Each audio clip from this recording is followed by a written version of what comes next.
Coucou les amis du chien. Alors aujourd'hui je reviens avec une vidéo où je vais t'apprendre comment rendre tes balades plus intéressantes. Plus intéressantes évidemment pas forcément pour toi mais pour ton chien surtout. Parce que, rendons-nous à l'évidence, quand nous sortons avec notre chien, c'est souvent beaucoup plus pour lui que pour nous. Notamment quand il pleut, qu'il neige ou qu'il vente. Donc voilà, si tu ne me connais pas, je m'appelle Déborah, je suis éducatrice et comportementaliste pour les chiens. Je suis éleveuse de bergers australiens. Et je fais ces vidéos pour aider un petit peu tous les maîtres de chiens à mieux comprendre le comportement de leur chien. Et je donne aussi des trucs et astuces pour l'éducation du chien ou du chiot.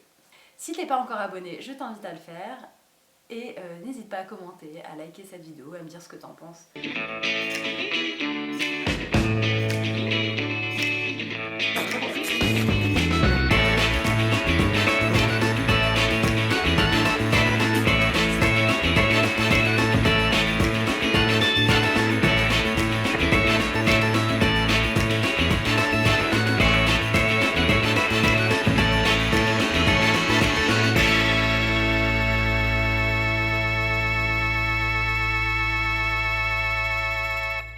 Quand on part se balader avec son chien,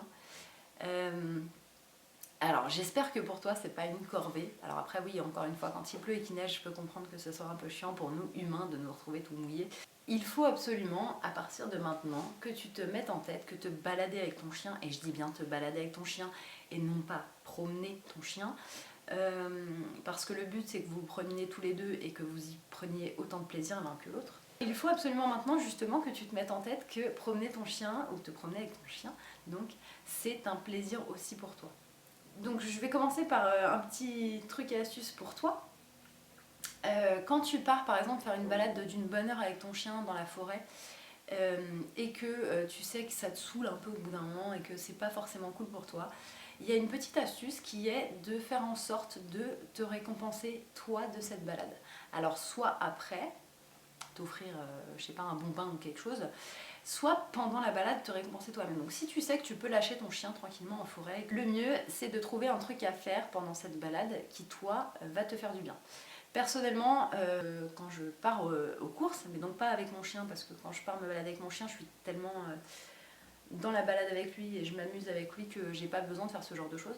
Mais par exemple quand je vais aux courses et que c'est super chiant, alors soit j'appelle un ami pour pas m'embêter pendant que j'y vais et que le chemin est long et c'est chiant, soit la deuxième chose c'est que je mets une série sur Netflix et je l'écoute avec mon écouteur. Des trucs voilà, qui me font plaisir à écouter et de cette façon là, je trouve la balade moins chiante pour moi en tant qu'humain. Voilà, ça c'était une petite astuce gratuite qui me fait plaisir. Ce qui fait que souvent les balades sont rébarbatives pour les chiens et qu'au bout d'un moment ils y prennent plus aucun plaisir, c'est que en général on fait à peu près toujours la même chose, quoi.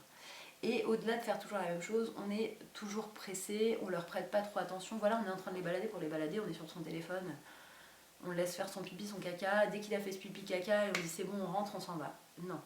Le chien, il faut absolument qu'il puisse prendre le temps de renifler tout ce qu'il a à renifler. Donc il ne faut pas le tirer comme un fou quand il est en train de renifler quelque chose. Il faut qu'il prenne le temps de récolter tous les messages que lui ont laissés ses congénères sur la rue. Et lui laisser le temps d'explorer, de renifler, de se faire du bien en fait. Et en général on ne prend pas ce temps là parce que la seule chose qu'on veut c'est qu'il pisse et qu'il chie et puis on n'en parle plus. Mais une balade c'est pas fait pour ça, faut vraiment encore une fois que tu y prennes plaisir et que tu en profites pour ajouter quelque chose à votre connexion entre chien et maître. C'est important. Donc là, je vais te donner quelques petits trucs que tu peux faire pour que la balade soit plus intéressante. Donc la première chose à faire, si tu as un chemin bien défini et tu fais toujours le même, le mieux par exemple, c'est de le commencer de l'autre côté, pour une fois. Tu vois, pour faire le chemin à l'envers. C'est une façon très simple de changer un peu les choses pour ton chien et qu'il se dise « Oh cool, on passe pas au même endroit ». La deuxième, comme je viens de te dire, moi, quand je suis en sortie, bon d'accord, mon chien est réactif en laisse, donc je suis obligée d'en profiter pour que les sorties soient des apprentissages. Mais toi, tu peux également en profiter pour rendre tes sorties éducatives. Tu vas le laisser marcher et renifler tranquillement pendant 5 minutes et puis d'un coup tu vas le rappeler à toi, il va revenir, récompense. Tu vas lui demander ainsi, il va s'asseoir, génial, récompense. On peut travailler la marche en laisse pendant 2 minutes. Enfin voilà, tu peux entrecouper ta balade de moments d'apprentissage et donc qui te permettront de bien consolider tous les apprentissages que tu fais depuis le début. Et lui, ça lui permettra également de fatiguer un petit peu son cerveau. Le troisième exercice que tu peux faire, c'est de changer de rythme et ou de direction. Donc qu'est-ce que ça veut dire? Ça veut dire que je marche tout lentement derrière mon chien, voilà, mon chien me balade un peu.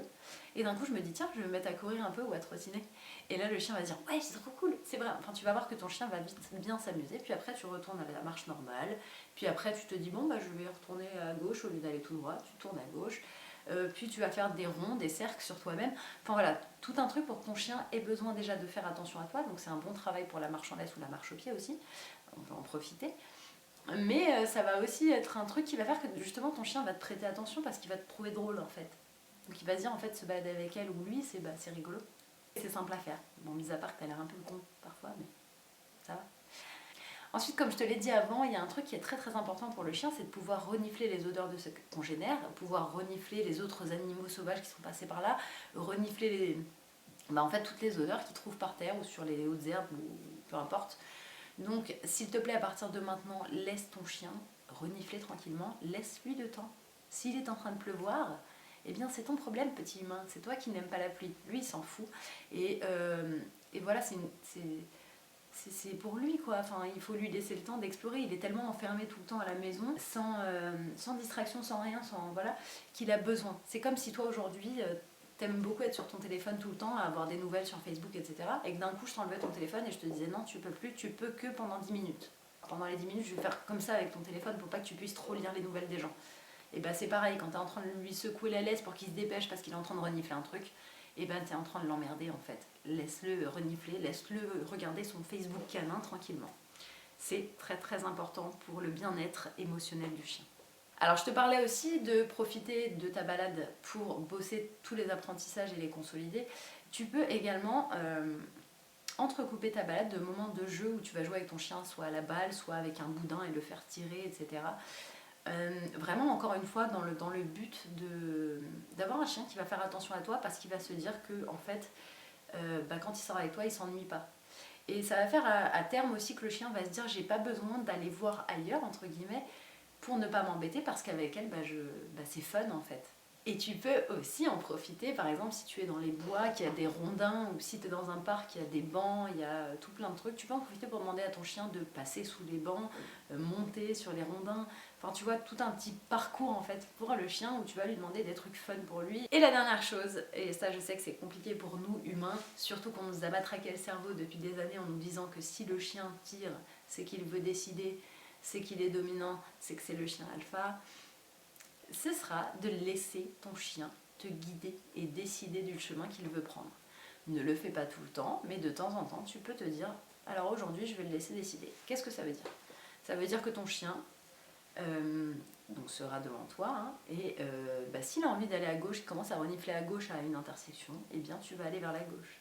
S'il veut aller tout droit et que toi tu voulais tourner à droite parce que c'est le chemin habituel, eh bien on va tout droit. On le laisse nous guider et on le laisse se laisser guider par toutes les odeurs qu'il a envie de sentir. Voilà, c'était une courte vidéo, j'espère qu'elle t'aura plu, j'espère que ça t'aura appris des trucs et j'espère que tu mettras en place certains ou tous les conseils que je t'ai donnés. Je te dis à bientôt pour une nouvelle vidéo, je te fais des bisous, salut!